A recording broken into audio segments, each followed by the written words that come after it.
मैं जब rail SP था, नीतीश कुमार रेल मंत्री थे, तो मैंने रेलवे में भ्रष्टाचार को उजागर किया था। तो जब ये मुख्यमंत्री बने तो मेरा प्रमोशन रोक दिया गया। 10 साल लंबी मैंने कानूनी लड़ाई लड़के सुप्रीम कोर्ट से अपना प्रमोशन लिया।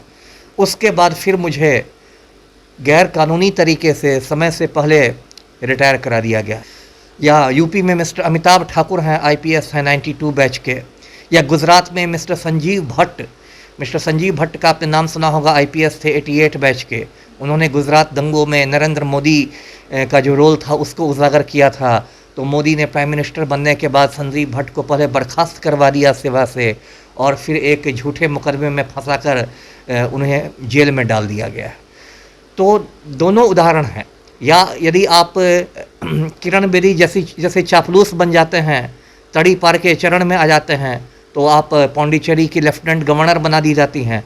और यदि आप मिस्टर संजीव भट्ट की तरह उसूलों पर कायम रहते हैं, नेताओं से टकराते हैं, तो फिर नौकरी आती है, फिर आप जेल जाते हैं। एक चाय बेचने वाला जाहिल आदमी नरेंद्र मोदी देश का प्रधानमंत्री बना हुआ है, या एक तड़ी पार अमित शाह देश का गृह मंत्री बना हुआ है। एक से एक भ्रष्ट आईएएस अधिकारियों को मैंने देखा है। अभी पूजा सिंघल को झारखंड में देख लीजिए, लोग कठिन परीक्षा पास करते हैं और उसके बाद लूट खसोट मचा देते हैं। सृजन घोटाला की ईमानदारी से जांच हो तो हमारे नीतीश कुमार बेउर जेल में पहुंच जाएंगे। शेल्टर होम की बात की, गायघाट शेल्टर होम में तो शुरू से मैं कह रहा हूं कि बिहार सरकार के मंत्रियों को लड़कियां सप्लाई की जाती है, और उसमें यदि एसआईटी, जिसको आपने कहा काम्या मिश्रा हेड कर रही हैं, यदि एसआईटी ने उसमें सच्चाई का पता लगा लिया तो नीतीश कुमार की सरकार गिर जाएगी। तो उसमें काम्या मिश्रा तो अभी एएसपी है, मतलब अभी तो उसका करियर शुरू ही हुआ है। उसमें तो बड़े बड़े सीनियर आईपीएस अधिकारी हैं, वो भी दबाव में हैं। नमस्कार, आप देख रहे हैं लाइव बिहार। आपने देखा होगा कि किस तरह से बड़े बड़े मामले में राजनेताओं का दबदबा बना हुआ रहता है। बड़े बड़े अधिकारियों के पास ये मामले पहुंचते हैं, और लेकिन वो पूर्ण रूप से जहां मंजिल पर पहुंचना चाहिए वो नहीं पहुंच पाता है। क्योंकि नेताओं का दबदबा बना हुआ रहता है बड़े बड़े अधिकारियों पर। जैसे में आप देख ही रहे हैं बीपीएससी पेपर लीक मामला, उसमें भी क्या होना था, लेकिन अभी तक वहां तक पहुंच नहीं पा रही है प्रशासन। और अभी शेल्टर होम मामला को भी आप देख ही रहे हैं कि किस तरह से अभी जो वकील मीनू जिनसे हमारी बात हुई थी, और उसमें उन्होंने कहा था कि ये मामला को काम्या मिश्रा को दिया गया था, लेकिन काम्या मिश्रा उस तरह से वो बचने की कोशिश कर रही है, या किसी भी उन्होंने ये भी कहा है कि ऑपोजिशन वाले क्या कहेंगे, यानी कि उनमें कुछ कहीं ना कहीं किसी का डर भी सता रहा है। आज इन सभी बातों की चर्चा के लिए हम पूर्व आईपीएस अमिताभ दास जी के पास आए हुए हैं, और जानते हैं, क्योंकि ये भी एक अधिकारी रह चुके हैं, आईपीएस रह चुके हैं, और काम्या मिश्रा भी आईपीएस रह चुके हैं। सर, आप भी आईपीएस रह चुके हैं, उन दौरान क्या मतलब बड़े अधिकारियों का कोई ऐसा काम करने जाते होंगे और बड़े ये नेताओं का दबदबा आप पे रहता होगा और वो काम आप नहीं कर पाते होंगे, उसके बारे में आप बताइए थोड़ा लोगों को। ये तो देखिए, आईएएस और आईपीएस हों या और भी राज्य सरकार के अधिकारी हों, तो उनके काम में राजनीतिक हस्तक्षेप तो होता ही है। ये तो मतलब एक तथ्य है। किस तरह से राजनीतिक हस्तक्षेप किया जाता है? अब देखिए, दोनों तरह से, मतलब यदि आप मक्खन लगाते हैं राजनेताओं को तो उसका आपको इनाम भी मिलता है। बहुत सारे भ्रष्ट अधिकारियों को मैंने देखा है, मक्खन लगाते रहे हैं, सर्वोच्च पद पर पहुंच गए, चीफ सेक्रेटरी बन गए, डीजीपी बन गए, फिर रिटायर भी कर गए तो उनको सेवा विस्तार मिल गया, 3 महीने 6 महीने का सेवा विस्तार मिला। फिर सेवा विस्तार खत्म हो गया तो उसके बाद किसी आयोग के चेयरमैन बना दिए गए, बीपीएससी के चेयरमैन किसी के ये बना दिए गए। तो जो मक्खन लगाने वाले चापलूस अधिकारी होते हैं उनको इनाम मिलता है, जो ईमानदार अधिकारी होते हैं, जो भिड़ जाते हैं मुद्दों पर, उनको दंडित किया जाता है। उसका मैं उदाहरण आपके सामने बैठा हुआ हूँ, है ना। मैं जब रेल एसपी था, नीतीश कुमार रेल मंत्री थे, तो मैंने रेलवे में भ्रष्टाचार को उजागर किया था। तो जब ये मुख्यमंत्री बने तो मेरा प्रमोशन रोक दिया गया। 10 साल लंबी मैंने कानूनी लड़ाई लड़के सुप्रीम कोर्ट से अपना प्रमोशन लिया। उसके बाद फिर मुझे गैर कानूनी तरीके से समय से पहले रिटायर करा दिया गया। ये कहा, मुझ पर कोई इल्ज़ाम नहीं था, तो ये कहा गया कि लोक हित में, पब्लिक इंटरेस्ट में इनको रिटायर कराया जाता है, और अभी मैं उसका मुकदमा लड़ रहा हूँ। या यूपी में मिस्टर अमिताभ ठाकुर हैं, आईपीएस हैं 92 बैच के, या गुजरात में मिस्टर संजीव भट्ट का आपने नाम सुना होगा, आईपीएस थे 88 बैच के। उन्होंने गुजरात दंगों में नरेंद्र मोदी का जो रोल था उसको उजागर किया था। तो मोदी ने प्राइम मिनिस्टर बनने के बाद संजीव भट्ट को पहले बर्खास्त करवा दिया सेवा से, और फिर एक झूठे मुकदमे में फंसाकर उन्हें जेल में डाल दिया गया। तो दोनों उदाहरण हैं। या यदि आप किरण बेदी जैसे चापलूस बन जाते हैं, तड़ी पार के चरण में आ जाते हैं, तो आप पौंडीचेरी की लेफ्टिनेंट गवर्नर बना दी जाती हैं। और यदि आप मिस्टर संजीव भट्ट की तरह उसूलों पर कायम रहते हैं, नेताओं से टकराते हैं, तो फिर नौकरी जाती है, फिर आप जेल जाते हैं।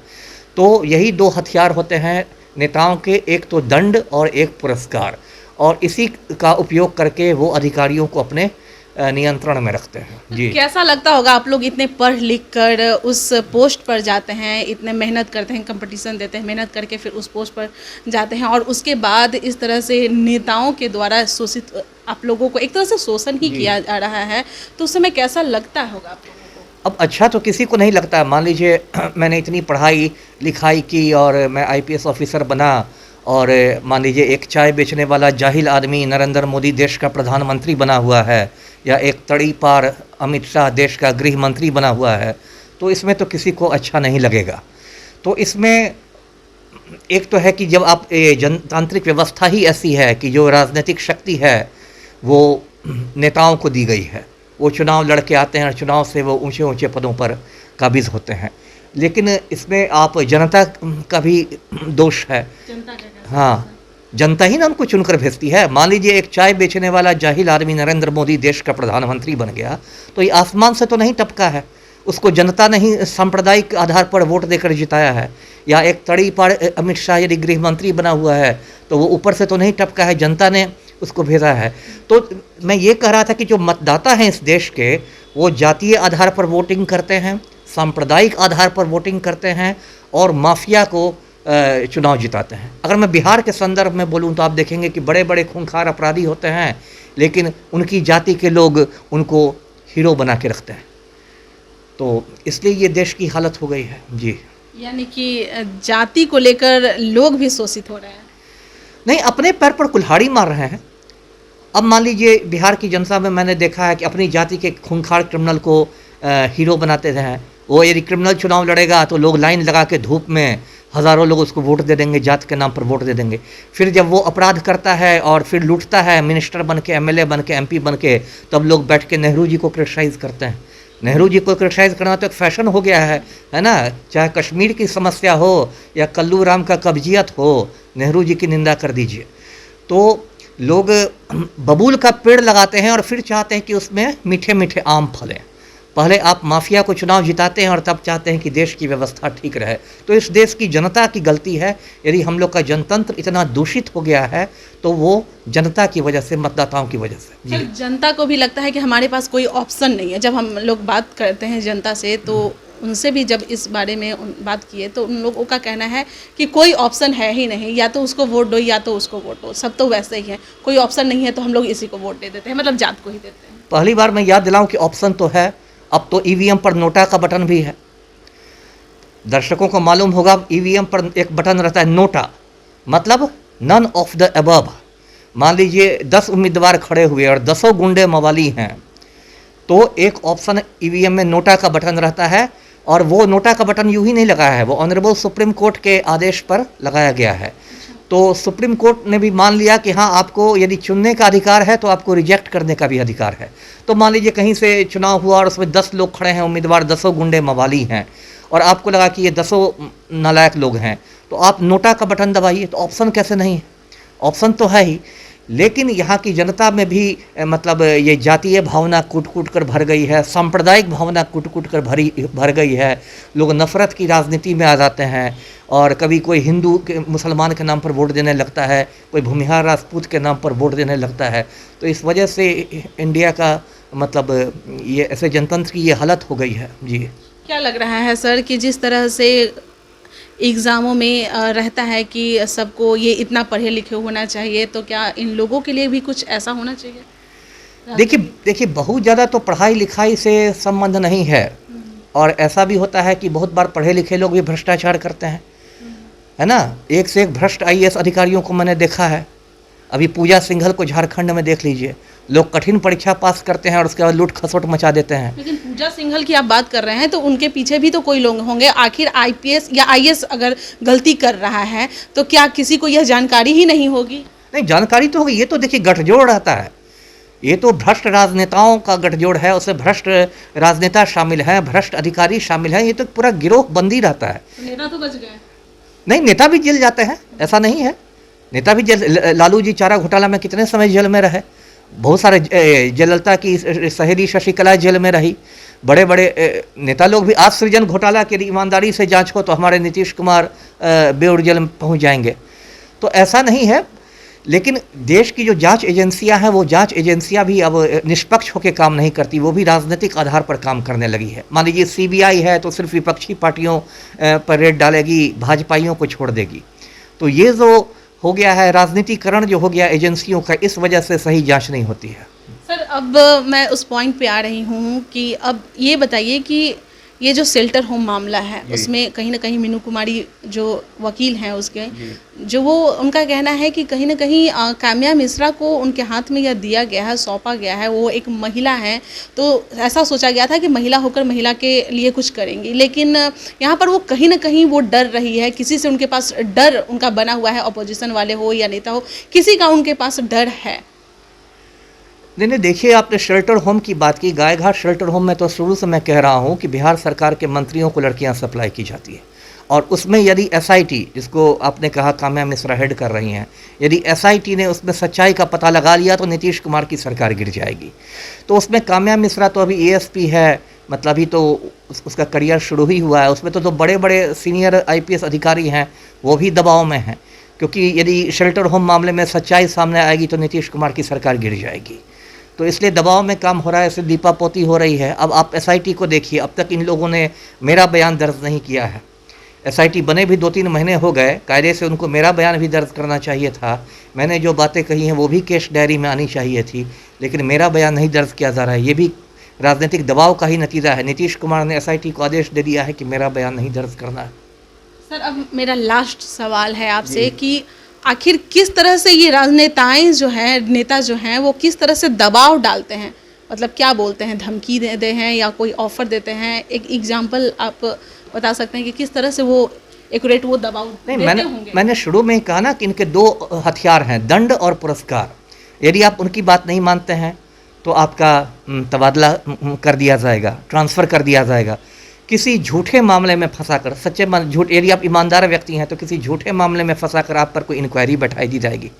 सरकारी अधिकारियों का ये नियम होता है कि जब पर आप पर इंक्वायरी चलती रहती है, विभागीय कार्यवाही चलती रहती है, आपका प्रमोशन रुका रहता है, तो आपका प्रमोशन रुक जाएगा, है ना। यानी कि मजबूर होना। हाँ, मतलब ये सब दंडात्मक कार्रवाई करते हैं।